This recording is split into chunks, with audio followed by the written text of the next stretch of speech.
আসসালামু আলাইকুম রহমতুল্লাহি অবরকাতুহু। সম্মানিত দর্শক, রাজনীতিতে আওয়ামী লীগের ফিরে আসার বিষয়টি ক্রমশ উজ্জ্বল থেকে উজ্জ্বলতর হচ্ছে এবং এটা নিয়ে যত অনিশ্চয়তা ছিল সকল অনিশ্চয়তাগুলো কেটে সম্ভাবনার যে দ্বার আওয়ামী লীগের রাজনীতির সেটি ক্রমশ উন্মুক্ত হতে চলেছে। যখন আওয়ামী লীগের পতন হলো সেই আগস্ট মাসে, সেপ্টেম্বর মাসেই আমি হয়তো কয়েকটা ভিডিওতে বলেছিলাম যে আওয়ামী লীগ ফিরে আসবে এবং দেশের প্রচলিত রাজনৈতিক দলগুলো আওয়ামী লীগকে ফিরিয়ে আনবে।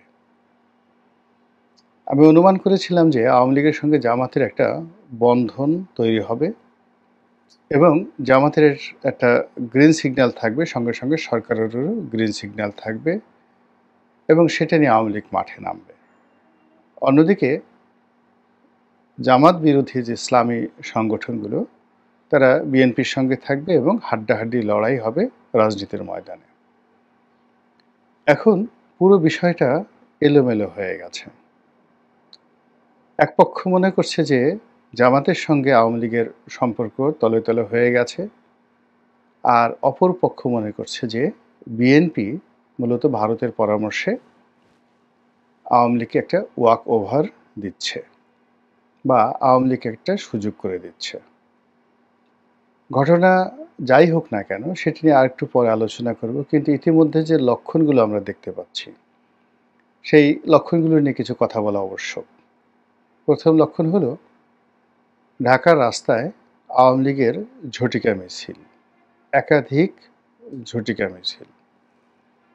গোপালগঞ্জে বঙ্গবন্ধুর মাজারকে কেন্দ্র করে সেখানে বিপুল সংখ্যক নেতাকর্মীর শপথ গ্রহণ এবং পুরো গোপালগঞ্জ জেলা সেই আওয়ামী লীগের পতনের পর থেকেই ব্যতিক্রমী আচরণ করছে। সারা বাংলাদেশে একরকম আর গোপালগঞ্জের দৃশ্য আরেক রকম। এবং এখন এই বাস্তবতায় বাংলাদেশে যে সকল এলাকাতে আওয়ামী লীগের প্রাধান্য রয়েছে এবং যে সকল এলাকার সংসদ সদস্য যারা দুর্নীতি কম করেছেন বা করেননি, সে সকল এলাকা রীতিমতো এখনো পর্যন্ত আওয়ামী লীগের কর্তৃত্বে রয়েছে, নিয়ন্ত্রণে রয়েছে। তারা চাঁদাবাজি করছে না, চাঁদাবাজি অন্য লোক দিয়ে করাচ্ছে, কিন্তু পর্দার আড়ালে থেকে পুরো সামাজিক যে সংহতি, সেই সংহতিতে আওয়ামী লীগের যে অবস্থান সেটি তারা ধরে রেখেছেন। সবচেয়ে আওয়ামী বিরোধী শক্তিদের জন্য দুঃসংবাদ হলো আওয়ামী লীগের সহায় সম্পত্তি দখল করে যারা এতদিন লুটপাট করে আসছিলেন তাদের জন্য দুঃসংবাদ হলো যে কিছু কিছু জায়গাতে আওয়ামী লীগের নেতাকর্মীরা রুখে দাঁড়িয়েছেন। তারা কিছু সহায় সম্পত্তি দখলে নিয়েছেন এবং কিছু জায়গা থেকে দখলকারীদেরকে মারধর করে তাড়িয়ে দিয়েছেন। আবার অনেকগুলো সম্পত্তি, ব্যবসা বাণিজ্য, সেগুলো পুনর্দখল করার জন্য তারা সর্বোচ্চ শক্তি নিয়ে তারা এগিয়ে আসছে এবং এক্ষেত্রে তাদের পলিসি, অর্থাৎ যদি সমন্বয়কদেরকে মোকাবেলা করতে হয় তারা জামাতের সাহায্য নিচ্ছে, জামাতকে যদি মোকাবেলা করতে হয় বিএনপি সহযোগিতা নিচ্ছে, বিএনপিকে যদি মোকাবেলা করতে হয় তাহলে জামাত এবং সমন্বয়কদের সাহায্য নিয়ে স্থান কাল পাত্রভেদে তারা দ্রুত সিদ্ধান্ত নিচ্ছে। ইতিমধ্যে শেখ হাসিনার বেশ কয়েকটি অডিও ক্লিপ ভাইরাল হয়েছে। তিনি যেভাবে কথা বলতেন আগে, এই আসছি কাল আসছি এটা করবো ওটা করবো, সেগুলো না বলে অত্যন্ত দৃঢ়তার সঙ্গে বলেছেন যে এখন থেকে আর কোনো ছাড় নয়। যদি ডান গালে কেউ একটি থাপ্পড় মারে, বাম গাল এগিয়ে না দিয়ে যেভাবে থাপ্পড় দিয়েছে ওইভাবে সজোরে প্রতিপক্ষের গালে থাপ্পড় মারতে হবে। এখন এই থাপ্পড় কিভাবে মারবে সেটা ওই স্থানীয় আওয়ামী লীগ নেতাকর্মীদের দায়িত্ব এবং কর্তব্য। নির্যাতিত হয়ে কান্নাকাটি করা যাবে না, নির্যাতিত হয়ে পালিয়ে যাওয়া যাবে না এবং নির্যাতিত হয়ে কোনো অবস্থাতে পিছু টান দেওয়া যাবে না, রুখে দাঁড়াতে হবে। এখন শেখ হাসিনা সেই কথা বলার পর মাঠের যে রাজনীতি, সেই রাজনীতিতে কিছুটা হলেও গুণগত পরিবর্তন এসেছে। আমরা দেখেছি যে সাবেক পররাষ্ট্রমন্ত্রী প্লাস সাবেক তথ্যমন্ত্রী ডক্টর হাসান মাহমুদ, যিনি খুবই আলোচিত ছিলেন, খুবই সমালোচিত ছিলেন তার জমানাতে। সেই মানুষটির গ্রামের বাড়ি চট্টগ্রামের, তাদের যে গ্রামের বাড়ি, সেই গ্রামের বাড়ি বেদখল হয়েছিল এবং তিনি প্রবাসে আছেন, সুইডেনে আছেন, এটা আমরা সবাই জানি। তো তার সেই বাড়িতে হঠাৎ করে দেখা গেল যে তার নিজস্ব লোকজন সেখানে বসবাস শুরু করেছেন এবং সেই দৃশ্য ধারণ করার জন্য স্থানীয় কিছু সাংবাদিক যখন ক্যামেরা নিয়ে সেখানে উপস্থিত, অমনি সেই বাড়িতে যারা বসবাসরত লোকজন তারা সেই সাংবাদিকদের উপরে রীতিমতো ঝাঁপিয়ে পড়লো, ক্যামেরা ভাঙচুর করলো এবং তাদেরকে সেখান থেকে তাড়িয়ে দিল। এরকম একটা ভিডিও ফুটেজ রীতিমতো ভাইরাল হয়ে পড়েছে। সাংবাদিকরা, স্থানীয় সাংবাদিকরা চিৎকার করে বলছিলেন যে পুলিশ তাদেরকে কোনো সহযোগিতা করেনি, বরং দাঁড়িয়ে দাঁড়িয়ে তারা তামাশা দেখছিল। এই যে আওয়ামী লীগের ফিরে আসা, অধিকতর শক্তি নিয়ে ফিরে আসা, এটা নিয়ে একটা আওয়াজ হচ্ছিল অনেক দিক থেকে। আওয়ামী লীগ ফিরে আসবে, ভয়ঙ্করভাবে আওয়ামী লীগ ফিরে আসবে, ছাত্রলীগ ফিরে আসবে, ভয়ঙ্করভাবে ছাত্রলীগ ফিরে আসবে, যুবলীগ ফিরে আসবে, ভয়ঙ্করভাবে ফিরে আসবে। এই কথাগুলো বিভিন্ন জায়গাতে তারা প্রচার করেছে। কখনো কখনো যে কোনো রেল স্টেশন, কখনো কখনো কোনো মসজিদ, কোনো সরকারি দপ্তর, এমনকি ব্যাংক বিমার যে অফিসগুলোর যে সাইনবোর্ড থাকে, সেই সাইনবোর্ডে, ডিজিটাল সাইনবোর্ডে হঠাৎ করে এই শব্দগুলো ভেসে উঠত। ছাত্রলীগ ফিরে আসছে আগের চেয়ে শক্তিশালী হয়ে, আরও ভয়ঙ্করভাবে। এখন তার কিছু নমুনা এই সাম্প্রতিক সময় দেখা দিয়েছে। কারণটা কি? এই কারণের পেছনে আপনি ১০০টি কারণ বলতে পারবেন। প্রথম কারণ হিসেবে বলা যেতে পারে বর্তমান অন্তর্বর্তীকালীন সরকারের যে ব্যর্থতা, এটি ক্রমশ মানুষের সহ্যের সীমা ছাড়িয়ে যাচ্ছে। ২ নম্বর হলো সরকার যা কিছু করার চেষ্টা করছে সবই লোক দেখানো, মানুষজন বিশ্বাস করছে না এবং তাদের কর্মকাণ্ড, কথাবার্তা সব কিছুর মধ্যেই কাজের চাইতে নাটক বেশি। আমরা যে কথাগুলো বলি, নাটক কম করো প্রিয়। এর ফলে মানুষের মুখ দিয়ে বের হয়ে যাচ্ছে আগেই ভালো ছিলাম। এখন এটা আপনি বন্ধ করতে পারেন, অত্যাচার করতে পারেন, জুলুম করতে পারেন, কিন্তু ব্যাপারটা হলো মানুষের মুখ তো আপনি বন্ধ করতে পারবেন না। সেই মানুষের মুখ থেকে July, August, September, October, November, অর্থাৎ ২০২৪ সালের নভেম্বর থেকেই মানুষের মুখ থেকে বের হয়ে যাচ্ছে যে আগেই ভালো ছিলাম। ২ নম্বর হলো কিছু অদ্ভুত অদ্ভুত শব্দ, যেমন পদ্মা সেতু দিয়ে চলতে গেলে, মেট্রো রেল দিয়ে চলতে গেলে, তারপর এক্সপ্রেসওয়ে দিয়ে চলতে গেলে শুধু বারবার মনে হয় এত কৃতজ্ঞ বা অকৃতজ্ঞ মানুষ হতে পারে, এত বেঈমান হতে পারে কেউ। এই জিনিসগুলো ফেসবুকে এবং ওয়ালে বারবার ছেড়ে দেওয়া হচ্ছে এবং এটা প্রমোট করা হচ্ছে। ফলে কি হলো, আওয়ামী লীগ জমানার যে উন্নয়নমূলক কর্মকাণ্ড, তার পেছনে যে হাজার কোটি বা লক্ষ কোটি টাকার যে দুর্নীতির অভিযোগ, সেই অভিযোগগুলোকে ক্রমশ ভুলিয়ে দেওয়া হচ্ছে এবং এটাই আমাদের দেশের নয়, সারা দুনিয়ারই একটা সাধারণ ট্রেন্ড। মানুষ বর্তমানকে স্মরণ করে, অতীতকে ভুলে যায়। দ্বিতীয় যে সমস্যা, সেটি হলো রাজনীতিতে এমন কিছু মেরুকরণ হচ্ছে যেগুলো জুলাই আগস্ট বিপ্লবের পরে কল্পনা করা যায়নি। এখন আমাদের দেশের শতকরা ১০০ জনের মধ্যে ১০০ জন মানুষ বিশ্বাস করেন ডক্টর মোহাম্মদ ইউনূস রাজনীতি করতে চান, তিনি ক্ষমতায় থাকতে চান। তাকে ক্ষমতায় রাখার জন্য নানা রকম কৌশল অবলম্বন করা হচ্ছে এবং ছাত্রদের যে নাগরিক পার্টি করা হয়েছে, যেটিকে কিংস পার্টি বলা হয়, এই কিংস পার্টি সহ আরও একাধিক পার্টি তৈরি হচ্ছে এবং হওয়ার প্রক্রিয়াতে রয়েছে। এই সকল পার্টির যিনি প্রধান, তিনি ডক্টর মোহাম্মদ ইউনূস।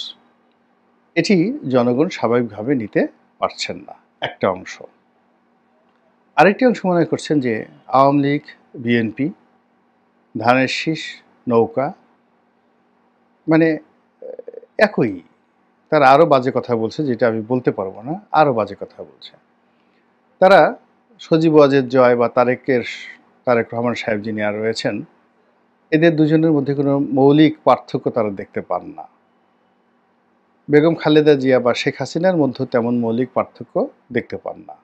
সেই তুলনায় ডক্টর মোহাম্মদ ইউনূস তাদের কাছে দেবদূত, তাদের কাছে ত্রাণকর্তা, তাদের কাছে মহামানব। এই মহামানব যারা মনে করছেন তারা চান তিনি আরও বহু বছর আজীবন ক্ষমতায় থাকুন। এরপরে যেটি হচ্ছে সেটি হলো বাংলাদেশের যারা ইসলামপন্থী লোকজন রয়েছেন তারা বিএনপি এবং আওয়ামী লীগ এই দুটো দলের একটিকেও পছন্দ করছেন না এই মুহূর্তে।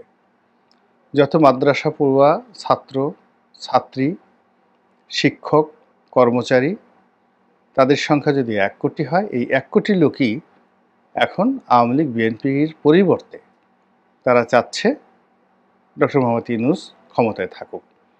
এবং ডক্টর মোহাম্মদ ইউনূস এবং তার যারা লোকজন রয়েছেন তারা এই বিষয়গুলো বুঝে গেছেন। এর ফলে কি হলো, বিএনপি রাজনীতিতে বন্ধুহীন হয়ে পড়েছে। এখন তাকে বন্ধুত্ব খোঁজার জন্য গণ অধিকার পরিষদের পিছনে পিছনে ঘুরতে হচ্ছে। তাকে বন্ধুত্বের জন্য জাতীয় পার্টি, আন্দালিব রহমান পার্থর যে জাতীয় পার্টি, সেখানে ধর্ণা দিতে হচ্ছে। বন্ধুত্বের জন্য তাকে এবি পার্টির যিনি প্রধান জনাব মঞ্জু, তার সঙ্গে দেশে বিদেশে তার সঙ্গে সাক্ষাৎ করতে হচ্ছে এবং তাকে তোয়াজ করতে হচ্ছে।